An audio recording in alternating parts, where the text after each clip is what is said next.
zero. You take, for instance, someone that's completely broke, $0. They don't have anything. The position that they're in is going to influence the decisions they make, right? Sometimes they take desperate measures. And I'm not talking about robbing or stealing or anything illegal. I just mean desperate. They take desperate measures. When was the last time you met someone that got fired and they admitted that they sucked at their job? Right? They admitted that they had a tardiness problem. They were just late all the time. No matter what they did, they just couldn't show up on time. They were always late, right? And you know, it doesn't matter what they do. They always have a reason as to why they were late, why they couldn't.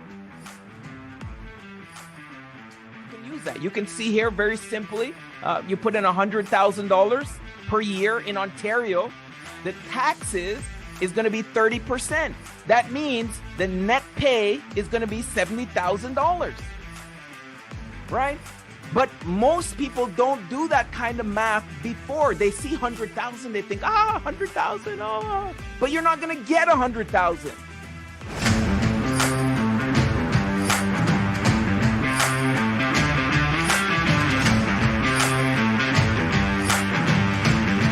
Eight signs you are not wise with your money. If you're ready, type it in the chat. Say ready. Let me feel your energy, that you're ready to go. All right. Steve is ready. All right. One of you is ready to go. All right. Two of you is ready to go. There we go. All right. Ready. 8 signs you're not wise with your money. 8 signs. So sign number 1, you pay with credit and not cash. All right. There we go. There we go. Everybody's ready. Awesome. Awesome. Awesome. So number 1, you pay with credit and not cash. This is number 1. Okay. Credit cards are useful. I'm not saying that they're not useful. Some people sign up, they have the rewards, this, that, right? If you pay them off in time, we did a couple weeks ago, we did a credit score training. If you pay it off in time, it gives you a good credit score. It increases your credit score. And you can use them to your advantage. All right. There's a way to use credit cards to your advantage, not to the advantage of the lender. The problem is most people use the credit cards to the advantage of the lender, and the lender profits from your bad habits, from racking up the interest rates, right? That comes with the balances. They understand this very well. And I'm going to show you what they're taking advantage of in a second. If you're lucky, your parents, they taught you some self-control when you were a kid. If not, keep in mind that the sooner you learn how to have some self-control, as this is one of the essential skills of delaying gratification, write that word down, delaying gratification.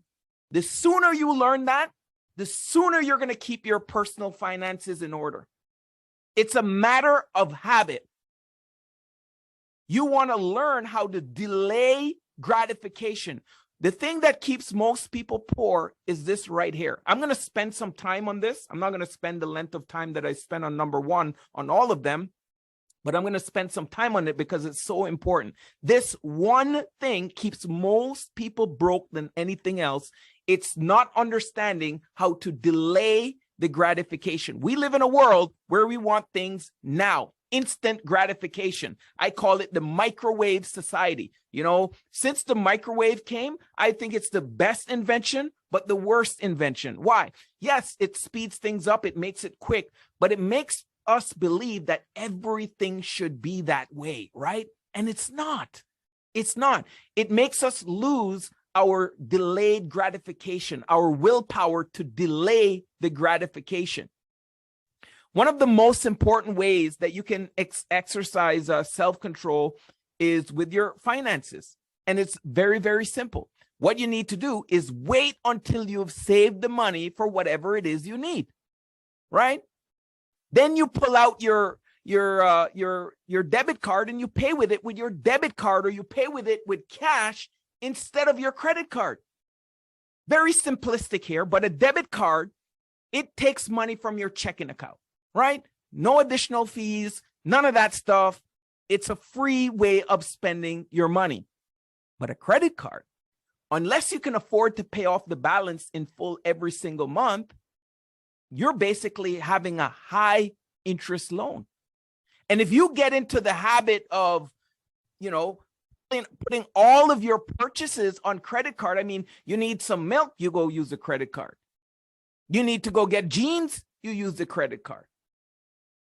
You need to go fill up on your gas, you use the credit card. Everything, you use the credit card. This, right? And if you're not able to pay it all off at the end of the month, what you're doing is building up this balance. And then 10 years from now, you're still paying off the balance of that credit card. So you got to learn how to practice self-control. Years ago, about 50 years ago, this very popular psychologist did a study. It's called the marshmallow test. He took a bunch of kids, he put them in the room, and he set a timer for 15 minutes. And the question to each child was very simple, right? Each child was in the room by themselves. And he said to the child, he said, listen, you can have one marshmallow. I'm going to put one marshmallow here now. If you can wait for 15 minutes, you can have 2 marshmallows. If you can't wait, just ring the bell. I'll come back and you can eat the marshmallow, the one that I gave you. But however, if you can delay the instant gratification, if you can delay your gratification, we'll give you 2 marshmallows. What's interesting about this study is they followed up with these kids when they were 18 years old, 19 years old, 20 years old, 30 years old. What they found is the kids that were able to last the 15 minutes and get 2 marshmallows. So it means they didn't eat the 1 marshmallow in the time. They were a lot more prepared for life. Their grades were better. All right. They were further ahead. They were just more prepared than the people that could not delay their gratification. All right. So this is a real thing. It's the life skill that should be taught to kids when they're kids, but it's usually not taught. And the application this has to finance is the person that they're walking into the mall, right? And they have $500 or $1,000, and they see a purse or some shoes or a belt. And what happens? They have to use that money instead of saving it, or they pull out their credit card when they don't have it instead of saving up the money to get it, right? Instead of saving for their retirement or something much more important, they are like the child that can't wait for the 15 minutes to finish. They ring the bell in order to eat that marshmallow now. They can't delay the gratification. They need instant gratification. So this is very, very important for you to understand that when you pay for something without being able to pay for it, right, you're actually not able to delay your gratification. It's called instant gratification. So number 1 of the 8 signs that you are not wise with your money, you're paying with everything for your credit card and not cash. All right. That's number 1. Number 2, you don't educate yourself on your personal finance. How many people don't take the time to educate themselves on their personal finance? If you don't learn to manage your money, let me just be blunt with you. Do I have permission to be absolutely blunt? I don't mean to offend anyone. I just want to be blunt so I can give it to you as it is. All right. If you're okay with that, just type it in the chat. Say, tell it as it is. Tell it as it is, and I will be blunt, right? Just give me permission to be open with you. All right, perfect. All right, okay. Tell it as it is. There we go. If you don't learn to manage your money, then other people will find ways to mismanage it for you. Let me repeat that again. If you don't learn how to manage your money, then other people are going to find ways to mismanage it for you. That's why some people don't have anything. Because other people are mismanaging their money for them because they didn't educate themselves. Some of these people, they might have bad intentions. Some of these people might have good intentions. They might mean well, but they're just not fully informed about your circumstances. Like listening to your neighbor on certain types of financial advice. Listen, my neighbor is well-meaning, right? But I'm not going to go to my neighbor about my tooth. He doesn't know anything about dentistry, so I'm not going to go and get advice from him about my teeth. Some people, they listen to their colleagues. I remember talking to a lady once, and she had a certain type of account. It was very bad for her. This account was not the account that she should be using. And she was using this type of account. And I asked her, I said, why are you using this type of account? She said, my colleagues at work has one, and they suggested that I use it. But the colleagues at work didn't know her circumstances. They meant well, but they weren't informed about her particular circumstances. So instead of trying to rely on random advice from unqualified people, you got to take charge of your own financial future, and you got to educate yourself. Educate yourself. That's why these Money Mondays are here. Some people would rather watch Netflix. They would rather watch season 4 or season 5 of whatever the show is that's happening right now, right? Power or whatever show is, Game of Thrones or this or that. They would rather be watching another season of that than learning and educating themselves about how money works. Right? I'm not there to judge, but the consequences are going to be there. Right? The consequences are going to be there. Remember, the decisions that you make influences the positions that you're in. Okay? Now, number 3, you don't budget. You don't budget. 8 signs you're not wise with your money. Number 3, you don't budget. You see, once you educated yourself, and by educating yourself, I mean coming to webinars like this, I mean reading the right books, getting around the right people, someone that's qualified. Once you've educated yourself, you'll start to understand the importance of 2 rules that every person in finance keeps repeating. Every qualified person keeps repeating. Number 1, never let your expenses exceed your income. This is just common sense. This is just plain common sense. Never let your expenses exceed your income. You just never do it. It should never, ever, ever, ever happen.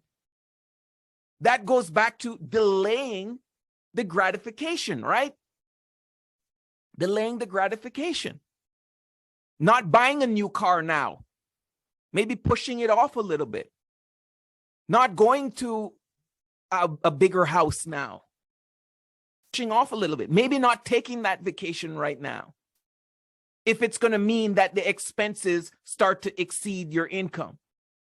And number 2, always keep your eye on where your money goes. Not sometimes, not most of the time, all of the time. Keep your eye on where your money goes. And the best way to do that is by budgeting. What are you doing when you're budgeting? You're creating a personal spending plan.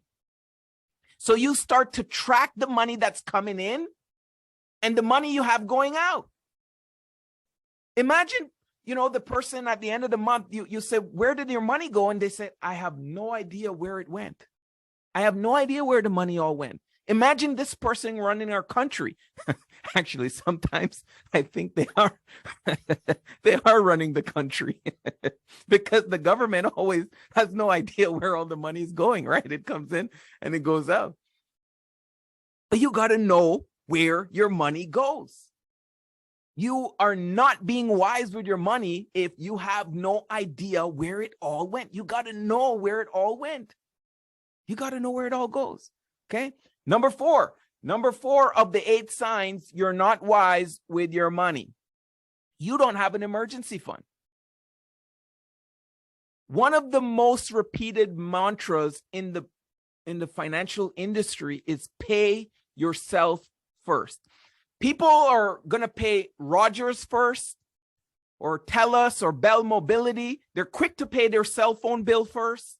They're quick to do all kinds of things rather than paying themselves first. There's two philosophies. Philosophy number one says, I make my money, whatever that is that you make per month. So you make your money. You pay yourself first, and then you live off of what's left. Philosophy number two says, you make your money, you live off of what you have, and whatever's left, you try to save from it. I'm here to tell you the second one is not being wise with your money. You want to pay yourself first, which means you're saving first, and then you spend what's left, right? So you have to make sure you live within your means in terms of what you're able to live off, so you always have money to save. This is a habit, by the way. This is a mindset. You save for emergencies. You save for your retirement. You save. You pay yourself first. All right? You pay yourself first. I saw an article that was saying you save your money, and then your money is going to save you. All right? You save your money, and then your money is going to save you. So this is a simple practice. It's not only going to keep you out of trouble at night, financially, it keeps you out of trouble, but it's going to help you to sleep better at night. You're going to sleep way better if you have proper money saved. All right? Because here's what's going to happen. Even on the tightest budget, no matter how much you owe in student loans or credit card debt, no matter how low your salary is, there's always ways to put some of your money into some sort of savings. Always. Always, always, always, always. All right? Pay yourself first. Number five. 8 signs you're not wise with your money. You don't start saving early for your retirement. You don't start saving early. You got to educate yourself about the power of compound interest. Some people call it the magic of compound interest. You got to educate yourself. Why does that make a difference? Why should I save early? Why shouldn't I procrastinate?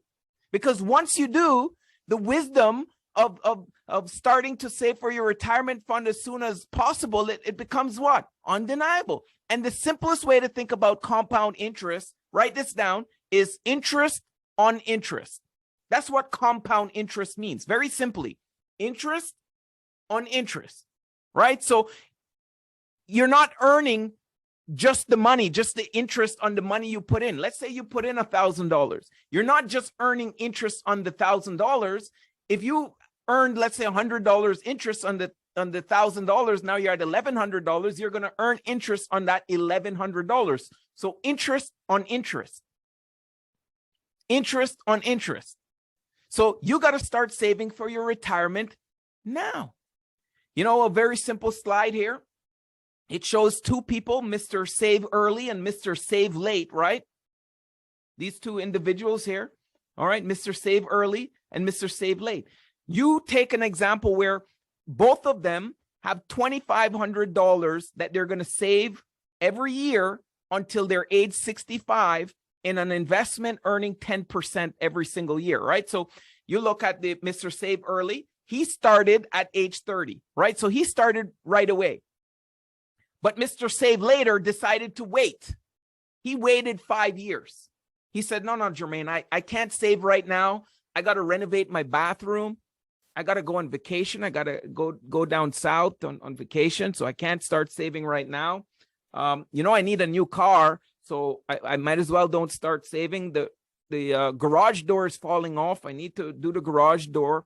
I need to get new concrete on my driveway. I have all these things. You see my car, right? You see how it looks shut down, all shattery and old and stuff. So I can't, Jermaine. I can't save right now. I got to wait. So Mr. Save Later decides, I'm going to wait. He says, come see me in 5 years. Wait 5 years and then come see me. So we do. We wait 5 years. We go see Mr. Save. So 5 years is the difference. So 5 years later, Mr. Save Early has been saving all those 5 years. 5 years later, Mr. Save Later is just starting. All right. So you look at that. Mr. Save Early would have put in $87,500.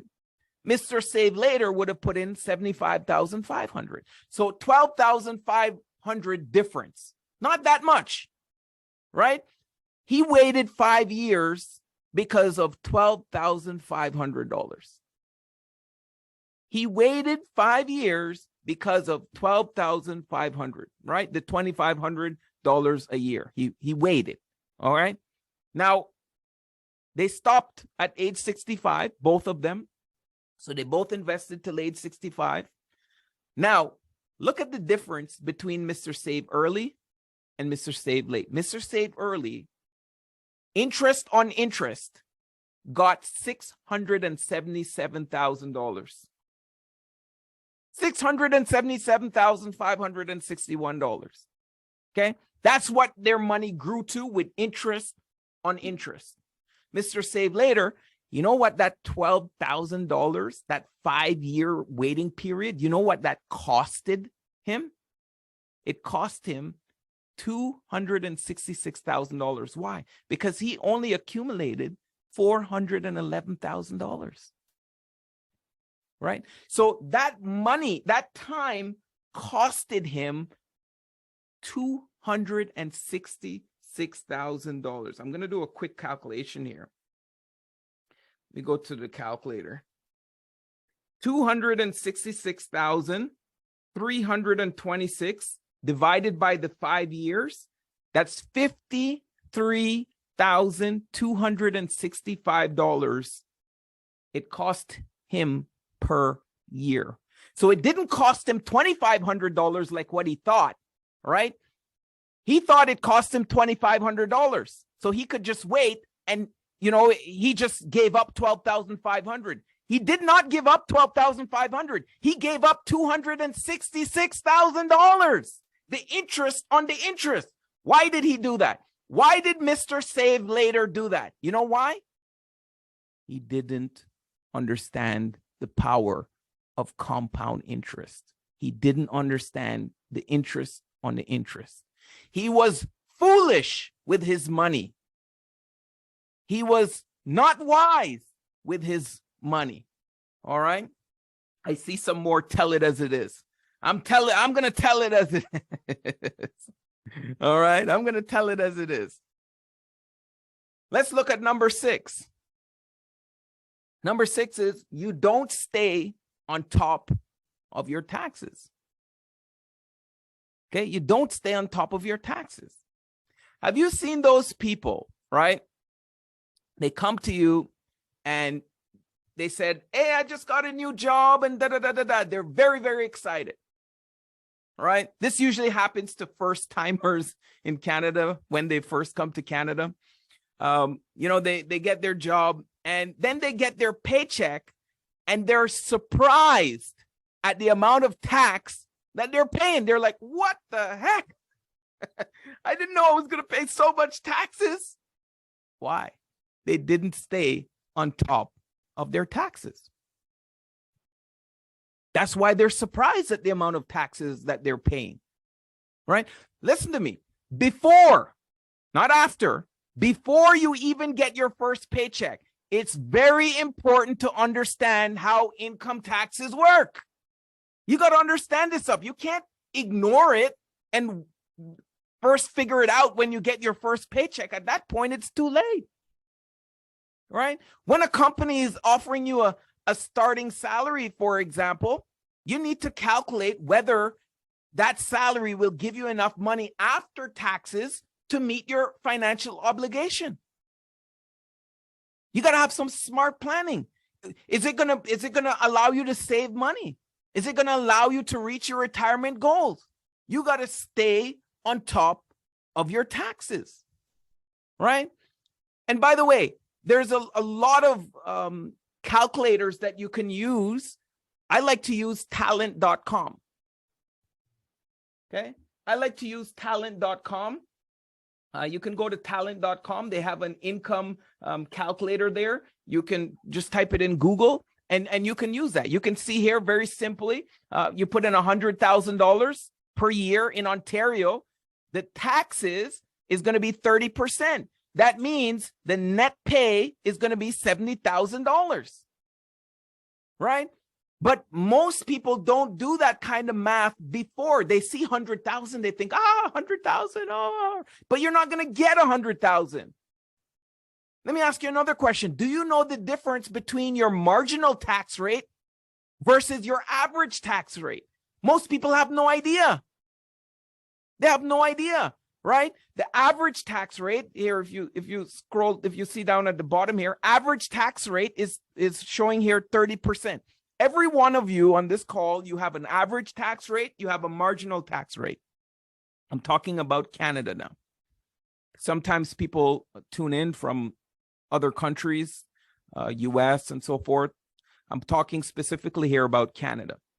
You have a marginal tax rate, you have an average tax rate. The average tax rate is the percentage of the taxes that you're going to pay on your income. So this person is making $100,000 per year. Their average tax rate is 30%, right? So they're paying 30% taxes on the $100,000. What's the marginal tax rate?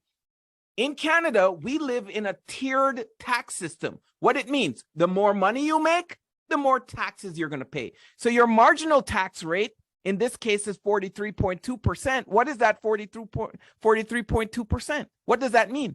Right? Someone looks at it, they say, what does it mean? I don't know. I don't know what it means. They ignore it. What does it mean? It means if you earn $1 more, you're going to pay 43.2% on that additional dollar. Every dollar over $100,000, you're now going to be taxed at 43.2%. Is it important to know that? Absolutely, right? So your marginal tax rate is the tax rate that applies to your next dollar, every additional dollar. You know, the person asks, why did my paycheck shrink after my raise? Why did that happen, Jermaine? Right? The higher your salary in Canada, the higher your tax rate is going to be. Make sense? The higher your income is in Canada, the higher your tax rate is going to be. So that's why that happens. That's why that happens. If you just got a raise or you took on a new job, for example, that got a higher salary, the change in the marginal tax rate on the additional income is going to affect your paycheck.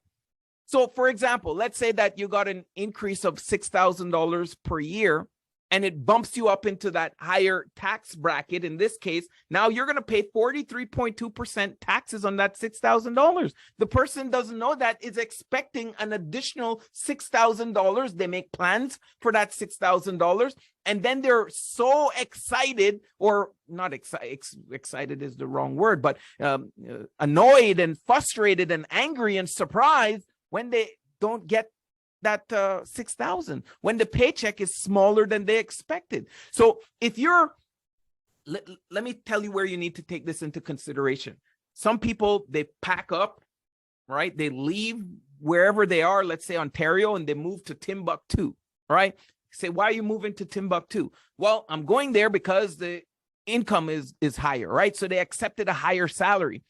Let me just give you some advice. If you're considering moving to a more expensive area to accept a higher salary, keep your marginal tax rate in mind, because that is what you'll be able to spend. Remember, you can't spend pre-tax dollars. You can only spend after-tax dollars, post-tax dollars. That's what you need to know. So a simple calculator like this one here at talent.com, find out how much your salary is after your tax. Everyone can do that calculation. Why would someone not do that calculation? Why would they not do it? Because they're being foolish with their money, right? Foolish with their money. So number 6, you don't stay on top of your taxes. Number 7, 8 signs you're not wise with your money. You don't protect your family. You know, there's a story about this gentleman. He had a family.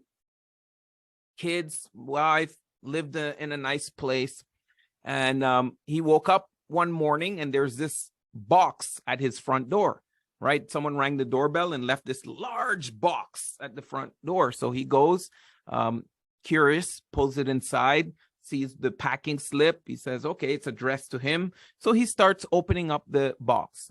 And what is inside this box? A big money machine. So the money machine has some instructions. So he reads the instructions, which I'm quite surprised because most men don't read the instruction manual.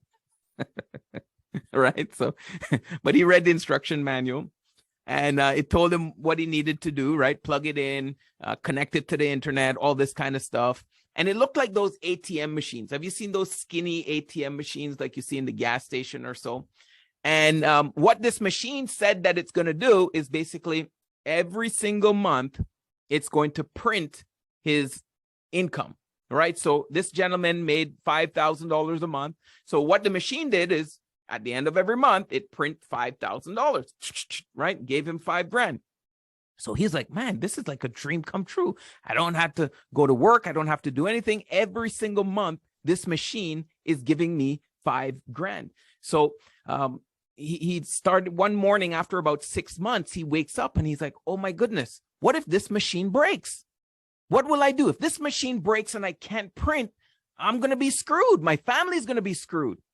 So he goes back to the owner's manual. He reads it, and it says, if you would like to get the protection plan for this machine, out of the $5,000, you just need to pay $100 a month. And it will deduct it, right? So you'll get $4,900 every single month. And it will, no matter what happens to this machine, if it breaks, if it doesn't work, whatever happens, we will cover and give you a brand new machine. And he's like, that sounds like a good idea. So let me buy the protection plan for this machine. So he purchases the protection plan for the machine. And after that night, he was able to sleep peacefully. No worries. He was able to sleep. Now, my question for you is, who is that machine? Who is that machine? You are that machine. I am that machine. Anyone that works is that machine. But do we protect that machine that if the machine can't work anymore, it can still produce income? That's what we talk about, protecting the family. Why would someone not protect the family? Because they don't understand. No one taught them. No one explained to them the importance of doing that. Number eight, signs you're not wise with your money. Number 8, you don't protect your wealth. All right, this is the last one. You don't protect your wealth. To ensure that your hard-earned money doesn't vanish in an emergency, you got to take steps to protect it, right? You worked hard for your money. You don't want it just to disappear, right? So you got to take the right steps. You got to protect your money from taxes, which we talked about a little bit. And it's easy to do if you have the right types of account. You want to make sure you protect it from inflation, right? You want to make sure you protect it from all of these things.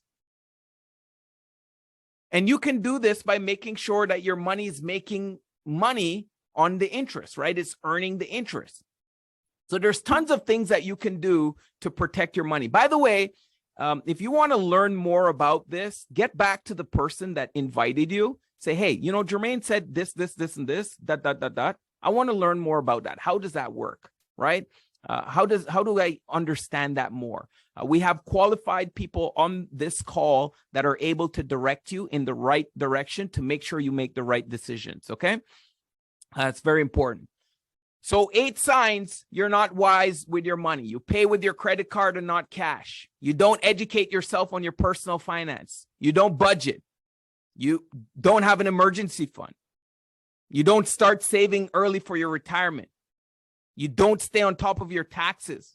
You don't protect your family. And you don't protect your wealth. So 2023, make it your plan and your sole purpose that none of these 8 signs will affect you because you would have checked them off of your list.